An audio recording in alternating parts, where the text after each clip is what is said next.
আমার মাসি আমাদের বাড়িতে 1 মাস থাকতে এসেছিলেন। সেই সময় মা বিভিন্ন প্রতিষ্ঠানের দর্শনে বেরিয়েছিলেন। বাবাও কাজে ব্যস্ত ছিলেন। ওই সময় আমি মাসির সাথে বাসায় একা ছিলাম। মাসির সৌন্দর্য আমার চোখে স্থির হয়ে গিয়েছিল। একদিন রাতে আমার শরীরে কারো হাত অনুভব করলাম। ঘুম থেকে উঠে দেখি মাসি আমার পাশেই ঘুমাচ্ছেন। এই বলে মাসি আমার হাতটা এমন জায়গায় নিয়ে গেল যে আমি নেশাগ্রস্ত হয়ে পড়লাম আর গান হারিয়ে ফেললাম। তারপর মাসি আমার সাথে সারা রাত। বাকি ঘটনাটি গল্পতেই বলছি। আমার নাম সাগর। প্রতিদিনের মতো আজও আমি সন্ধ্যায় জিম থেকে ফিরে বাসায় এসে দেখি মেসো মাসি ঘরে এসেছে। আমি তাকে দেখে খুব খুশি হয়েছিলাম। মেসো প্রায়ই তার কাজের সূত্রেই আমাদের শহরে আসছেন। তারপর তিনি আমাদের বাড়িতে আসতেন। কিন্তু মাসি তার বিয়ের 4 বছর পর প্রথমবার আমাদের বাড়িতে আসেন। মাসি আমাকে দেখামাত্রই আমার কাছে চলে এলেন। সে আমার মাথা ছুঁয়ে বলল, আরে সাগর, গত 4 বছরে তুমি কত বড় হয়ে গেছ। আমিও মাছের খোঁজ খবর নিচ্ছিলাম। এমন সময় পিছন থেকে মেসো এসে আমাকে বললেন মেসো তার বাসায় যাওয়ার জন্য প্রস্তুত হলেন। আমি ভেবেছিলাম মেসো মাসি অন্তত 23 দিন আমাদের বাসায় থাকবেন। কিন্তু মাসি আমাদের বাসায় থাকতে থাকতে মেসো চলে যেতে লাগলেন। আমরা সবাই মেসোকে তার গাড়িতে উঠিয়ে দিয়ে বাড়ি ফিরলাম।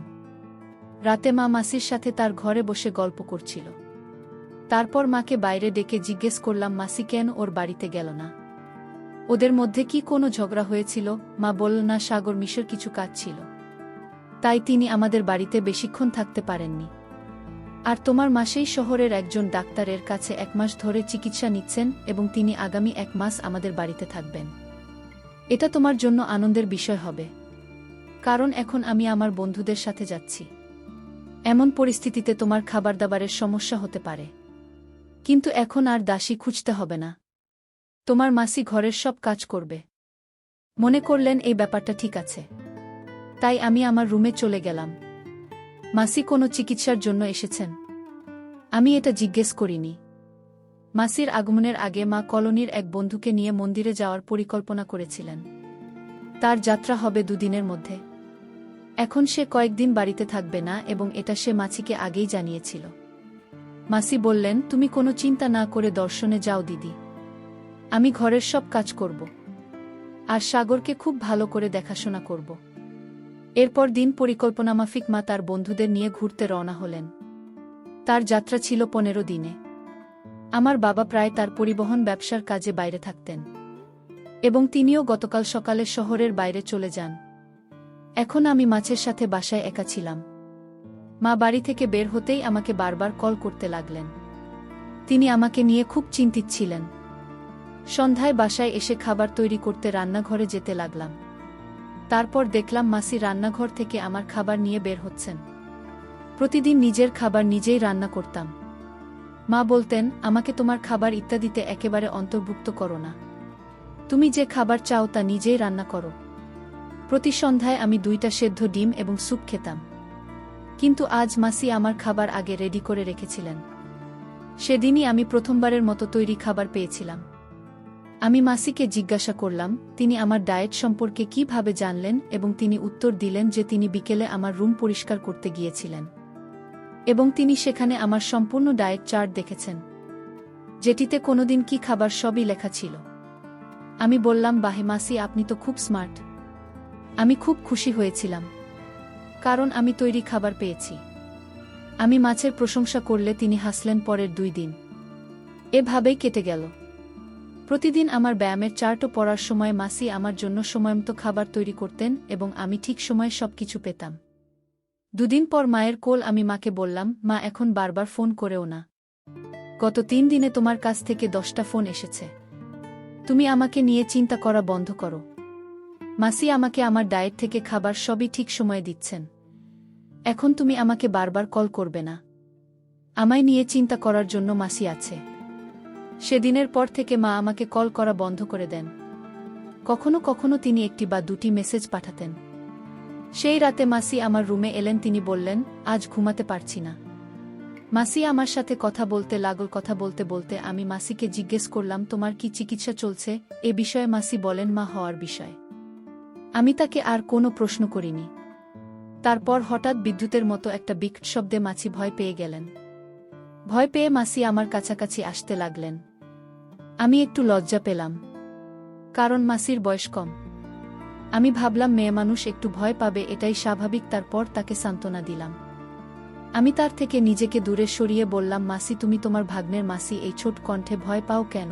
আমি হেসে মাছের সাথে কথা বলছিলাম, কিন্তু তিনি আমার দিকে অন্য দৃষ্টিকোণ থেকে তাকিয়েছিলেন। তার চাহনি দেখে আমি নিজেই লজ্জা পেতে লাগলাম এবং চোখ নামিয়ে নিলাম। আমি বললাম যে আমার খুব ঘুম পেয়েছে এবং তাকে ও তার ঘরে গিয়ে ঘুমাতে বললাম। সকালে নিজের সময় মতো কলেজের উদ্দেশ্যে রওনা দিলাম। মাসি বিকেলে তার চিকিৎসার জন্য যেতেন। সেই রাতে আমি যখন আমার রুমের লাইট অফ করতে যাচ্ছিলাম, তখনই দরজায় জোরে জোরে টোকা পড়ল। দরজা খুলতেই মাসির সামনে আতঙ্কিত হয়ে আমার রুমে ছুটে এল। মাসি আমাকে দেখামাত্র ভয় পেয়ে শক্ত করে জড়িয়ে ধরলেন। এখন তো বজ্রপাতের শব্দ ছিল না, তাহলে তার ভয় পাওয়ার কি ছিল? আমি প্রথমে তার মাথায় হাত বুলিয়ে তাকে শান্ত করলাম। সে বলল, সাগর, আজ আমি দিদির ঘরে একা ঘুমাতে পারবো না। আমার অদ্ভুত অদ্ভুত চিন্তা আসছে। হয় তুমি আমার ঘরে ঘুমাও, না হয় আমাকে তোমার সাথে তোমার ঘরে ঘুমাতে হবে। আমি মাসিকে শান্ত করে জিজ্ঞেস করলাম, তুমি কিসের ভয় পেয়েছ? এই বিষয়ে মাসি বললেন, আমি যে ডাক্তারের কাছ থেকে চিকিৎসা নিচ্ছি, তিনি আমার সঙ্গে কি করবেন বলতে পারবো না, তাই আমি ভয় পাচ্ছি। আর আমার মাথায় বারবার অদ্ভুত ভাবনা আসছে, যেন সেই ডাক্তার আমাকে এই কথা বলল। মাসির এত কাছে থাকাটা আমার মনে হয় অদ্ভুত চিন্তা নিয়ে আসছিল। জানি না মাসির কি হয়েছে, তার ভিতর মুখ কিছুক্ষণ আগেই দেখেছি, তাই বারবার ওকে নিজের থেকে দূরে রাখতে পারছিলাম না।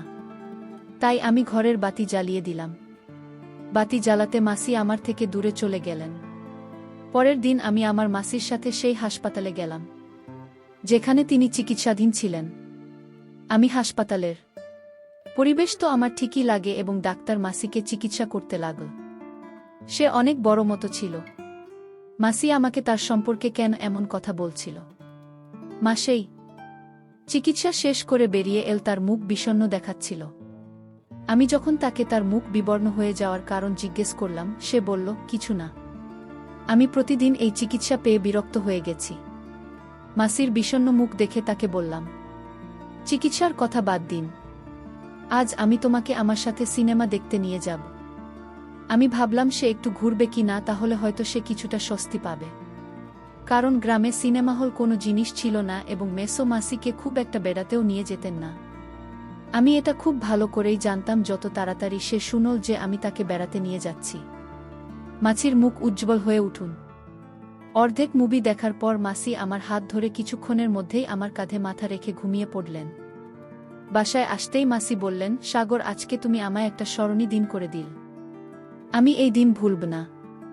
তিনি আরও বললেন, আজ মনে হচ্ছিল আমি নিজের সাথে না, আমার প্রিয়জনের সাথে গেছিলাম। মাসের কথা বলা বন্ধ করে দিন।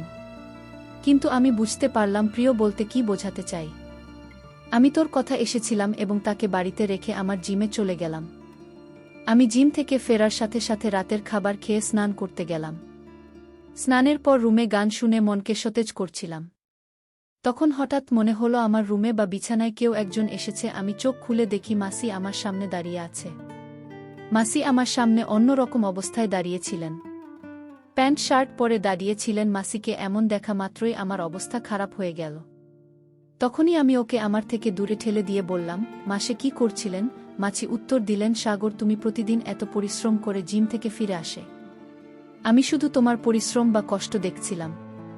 ভালো না লাগলে দুঃখিত বলে মাসি আমার দিকে পিঠ ফিরিয়ে দাঁড়ালেন। আমি বললাম, মাসি, আপনার ভাগ্নের পরিশ্রম দেখার অধিকার আপনার আছে। আপনি হঠাৎ এসেছিলেন, তাই আমি একটু ঘাবড়ে গিয়েছিলাম। মাসি কখনো আমার প্রশংসা করতে ক্লান্ত হননি। আমার প্রতি মাসির আচরণে হঠাৎ পরিবর্তন দেখে আমি ভাবতে লাগলাম আমি ওকে আমার রুম থেকে দূরে ঠেলে দিলাম। আজ রাতেও মাসি আমার রুমে এসেছিলেন এবং এবার তিনি সীমা অতিক্রম করলেন। তিনি আমার মায়ের একটি টি শার্ট পরে এসেছিলেন। আমি তাকে জিজ্ঞাসা করলাম, আপনি কোথায় যাওয়ার প্রস্তুতি নিচ্ছেন? এই বলে মাসি বলল, সাগর, তোমাকে কি সব শিখিয়ে দিতে হবে? যাই হোক, কয়েকদিনের জন্য আমার শ্বশুরবাড়ি যেতে হবে। সেখানে আমাকে বাড়িতে পড়তে দেওয়া হবে না। এখন যদি আমার ইচ্ছেগুলো পূরণ না করেই কবে করব? এই কথা বলতে বলতে মাসি আমায় জিজ্ঞেস করলেন, সাগর, তুমি আমাকে কেমন পছন্দ করো? আমি বললাম, তুমি খুব সুন্দর। আমি যখন তাকে বললাম, সে কত সুন্দর সাথে সাথে আমার দিকে এগিয়ে এসে বসল।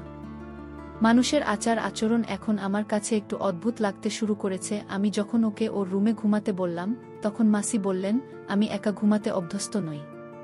একা ঘুমাতে ভয় লাগে এই বলে সে আমার রুমে শুয়ে পড়ল। যখন তাকে মাছি আমার ঘরে ঘুমাতে শুরু করেছে, তারপর থেকে রাতে ঠিকমতো ঘুমোতে পারিনি। সেই রাতেও মাসে ঘুমের মধ্যে ঘোরাতে লাগলেন মাসির। এমন কাণ্ড দেখে সারা রাত মেঝেতে ঘুমাতে পারিনি। এভাবে আর কতদিন চলবে কিছুই বুঝে উঠতে পারছিলাম না। এখন আমার মনে হতে লাগল যে মাছির যত তাড়াতাড়ি সম্ভব তার বাড়িতে ফিরে যাওয়াই উচিত, কারণ দিন দিন তার দৃষ্টি আমার দিকে সংকীর্ণ হয়ে যাচ্ছিল। পরের দিন দুপুর 2টায় ঘুম থেকে উঠে রেডি হয়ে ঘর থেকে বেরিয়ে দেখি বাবা বাইরে। আমাকে দেখামাত্রই বাবা বললেন, সাগর উঠেছে, উঠতে এত সময় লাগার কিভাবে? আমি বাবার কাছে মাসির অভিযোগ করিনি। আমি তাকে মিথ্যা বলেছিলাম যে আমি রাতে সিনেমা দেখেছি, তাই দেরি করে ঘুমিয়েছিলাম। বাবা বলল, ঠিক আছে। ও খাবার খেয়ে বিশ্রাম নিতে চলে গেল। বাবা বাড়িতে এলে কিছুটা স্বস্তি পেলাম বা বিশ্রাম নিতে রুমে চলে গেলেন। ঠিক তখনই মাসি আমাকে খাবার টেবিলে খেতে বসিয়ে দিলেন। সে আমাকে এভাবে খাবার পরিবেশন করছিল যেন সে আমার নতুন বউ। কোনো রকমে মাথা নিচু করে খাবার খেলাম। সেই রাতে আমি ভালো ঘুমিয়েছিলাম, কারণ বাবা বাড়িতে ছিলেন বলে মাসি আমার রুমে আসেনি। রাতে বাবা আমার রুমে শুয়েছিলেন। পরের দিন বাবা নাস্তা করে চলে যাওয়ার সময় বাবা বললেন, আমি 4 দিন পর বাড়ি ফিরব। মানে বাবা বাড়িতে এসেছেন মাত্র 1 দিনের জন্য। বাবা, তুমি 4 দিন বাড়িতে থাকবে না? এ কথা শুনে মাসির মুখের ভাব বদলে গেল। সে হঠাৎ অদ্ভুত চোখে আমার দিকে তাকাতে শুরু করল। বাবা চলে যাবার সাথে সাথে আমি আমার রুমে গেলাম জিনিসপত্র সংগ্রহ করতে, সবকিছু জোগাড় করে। যখন হলে এলাম তখন আমার পরনে ছিল একটি মাত্র জুতা। ঠিক তখনই মাসির চিৎকারের আওয়াজ শোনা গেল। তার চিৎকার শুনে আমি দৌড়ে সেখানে যাই। সাগর, তাড়াতাড়ি ভিতরে, সে আমাকে বাঁচাও। মাছি বারবার এই কথা বলছিল। তার চিকিৎসা এখনো কয়েকদিন বাকি ছিল, তাই তার কিছু হতে পারে এই ভয়ে আমি খুব ঘাবড়ে গিয়েছিলাম। তারপর সোজা বাথরুমে ঢুকলাম। যে আমি বাথরুমে গেলাম সেখানে আমি গরম জলের বাষ্প দেখিনি, গিজার লিক হতে দেখিনি। সেখানে আমি এমন কিছু দেখেছি যা আমার দেখা উচিত হয়নি মাসিকে। আমি এমন অবস্থায় দেখলাম যে অবস্থায় তাকে দেখা আমার উচিত ছিল না। আমাকে এখান থেকে যেতে দাও। আমি তাকে বললেও মাসি আমাকে ছাড়তে রাজি ছিলেন না। তখন আমি বললাম, এখন আমাকে ছেড়ে না গেলে আমি মাকে ফোন করে সব খুলে বলবো। আমি মায়ের নাম নেওয়ার সাথে সাথে মাসি আমার থেকে মুখ ফিরিয়ে নিয়ে বলতে লাগলেন, সাগর প্লিজ, দিদিকে কিছু বলবে না, এবং সে আমাকে মিনতি করতে লাগল।